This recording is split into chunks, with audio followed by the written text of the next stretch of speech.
Tengo un cordial saludo de mi parte, doctor Aldo. Hoy hablaremos sobre un tema bastante importante, que es el aparato reproductor femenino, y decimos que son el conjunto de órganos encaminados a la formación de la vida humana. Este cuenta con órganos tanto internos como externos, y sabemos que los órganos internos se ubican dentro de la cavidad pelviana, siendo estos los ovarios, las trompas de falopio, el útero y la vagina. Y los órganos externos se encuentran en la parte anterior del perineo, siendo estos el monte de Venus, los labios mayores y menores, el vestíbulo, el orificio de la vagina, el himen y el orificio uretral interno. Comenzamos con los ovarios. Estos son dos órganos ovoides encargados de la ovogénesis y de la secreción de hormonas sexuales femeninas, que son los estrógenos y los progestágenos. Principalmente, estos órganos son de un color blanquecino y con forma de almendra. Se encuentran suspendidos por el ligamento suspensorio del ovario y recubiertos por el mesovario. Cada ovario cuenta con una corteza y una médula. La región medular se encuentra en el centro del ovario y está constituida por tejido conjuntivo y vasos sanguíneos tortuosos, nervios y vasos linfáticos. La región cortical rodea la médula y aquí se da la formación de los folículos ováricos, este está constituido por tejido conjuntivo celular y el estroma que rodea a los folículos, que está formado por músculo liso, y el ovario está cubierto por una delgada capa de células cúbicas y en algunos lugares planas llamadas epitelio germinativo, y viene a cumplir lo que es la función del mesotelio en el ovario.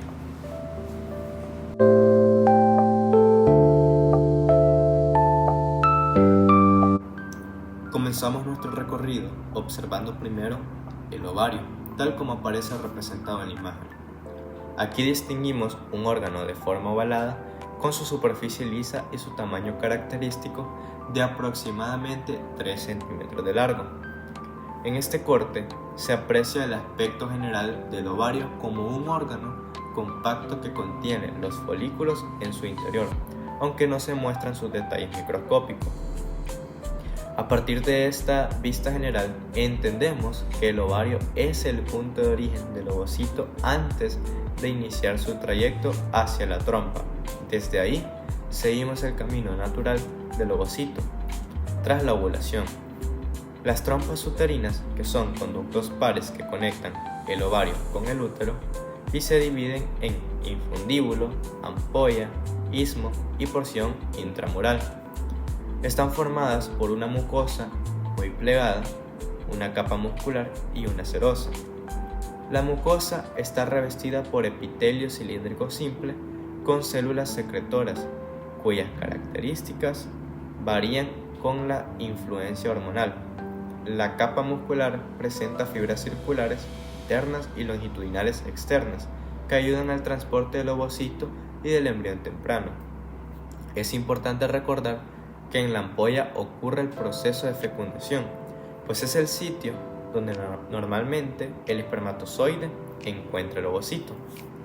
Continuando el recorrido, llegamos al útero, que es un órgano hueco y de paredes gruesas. Entramos por la cavidad uterina y lo primero que observamos es que su pared está formada por 3 capas, que son el endometrio o mucosa, el miometrio o muscular y el perimetrio o serosa. El endometrio es la capa funcional más importante desde el punto de vista reproductivo. Está compuesto por un epitelio cilíndrico simple y una lámina propia que contiene glándulas endometriales tubulares. Si lo vemos con más detalle, notamos que el endometrio se divide en capa basal y capa funcional, siendo esta última la que cambia durante el ciclo menstrual y se desprende en la menstruación. Durante la fase proliferativa, estimulada por los estrógenos, el endometrio aumenta el grosor y las glándulas se alargan. Después de la ovulación, en la fase secretora, la progesterona hace que las glándulas se vuelvan tortuosas y comiencen a secretar material nutritivo, preparándose así para una posible implantación.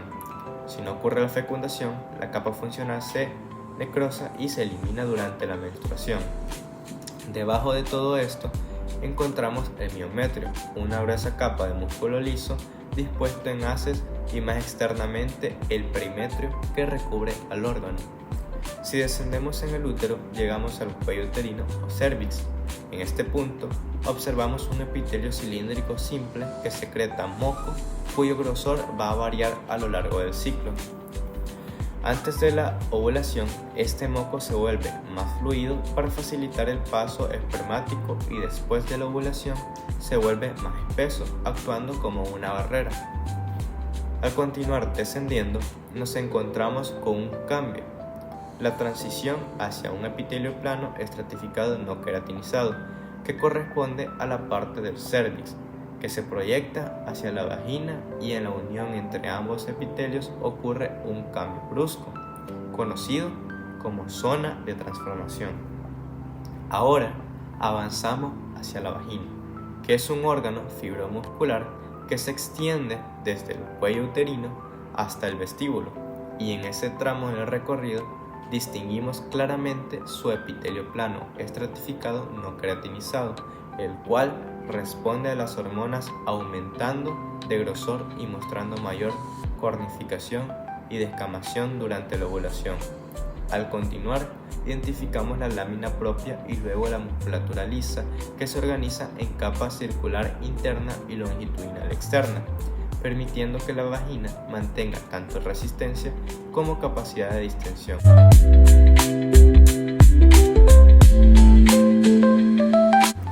En este momento, hacemos una pausa en el recorrido anatómico y pasamos al recorrido funcional que realiza el espermatozoide para llegar al punto de la fecundación, que se lleva a cabo en la ampolla de la trompa uterina.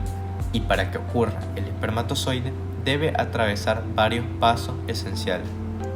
Después de ingresar por la vagina y atravesar el cérvix, el espermatozoide asciende por el tracto reproductor y nos encontramos en el proceso de capacitación, durante el cual el espermatozoide aumenta su movilidad y adquiere la capacidad de unirse al receptor ZP3 de la zona pelúcida.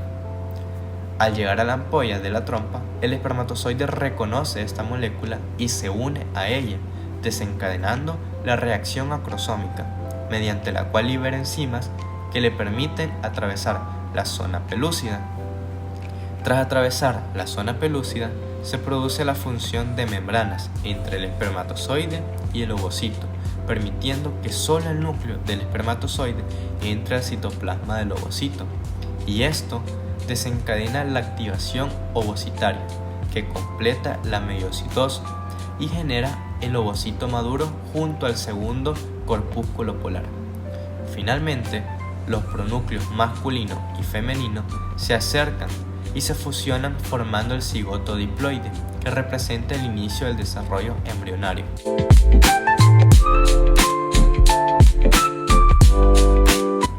La placenta es un órgano mixto formado por componentes tanto maternos y fetales. Derivan del corión frondoso del embrión y de la decidua basal de la madre. Su función principal es permitir el intercambio fisiológico de gases, nutrientes y desechos entre la circulación materna y fetal. En las imágenes de la infografía se observan las vellosidades coriales, estructuras que contienen vasos sanguíneos fetales y que están bañadas por sangre materna en la cámara intervellosa. Esta organización permite un intercambio eficiente sin mezclar directamente ambas circulaciones. Después de la fecundación y mientras el embrión avanza hacia el útero, entramos en el proceso de placentación. Al llegar al endometrio, el trofoblasto comienza a diferenciarse en dos capas: el citotrofoblasto, con células bien definidas, y el sincitiotrofoblasto, que esta última la capa invasiva. Conforme está sincitio, penetra el tejido materno. Se forman las primeras lagunas que pronto se llenan de sangre, marcando el inicio de la circulación uteroplacentaria. Poco después, Las prolongaciones del citotrofoblasto forman las vellosidades primarias, que al recibir mesodermo se convierten en vellosidades secundarias y posteriormente, cuando desarrollan vasos sanguíneos fetales, pasan a ser vellosidades terciarias. A medida que avanzamos en el desarrollo, estas vellosidades se organizan principalmente en el polo embrionario formando el colon frondoso, mientras que el polo opuesto se reduce originando el corión liso, mientras que del lado materno la deciduo basal aporta su estroma y vascularización. Finalmente, la sangre materna comienza a ocupar el espacio intervelloso, bañando las vellosidades fetales, permitiendo el intercambio de oxígeno, nutrientes y desechos, pero sin mezclarse con su circulación, esto gracias a la barrera placentaria. Con esto queda establecida la unión funcional entre madre y embrión, marcando la transición hacia la formación de la placenta definitiva. Espero que se haya entendido y muchísimas gracias.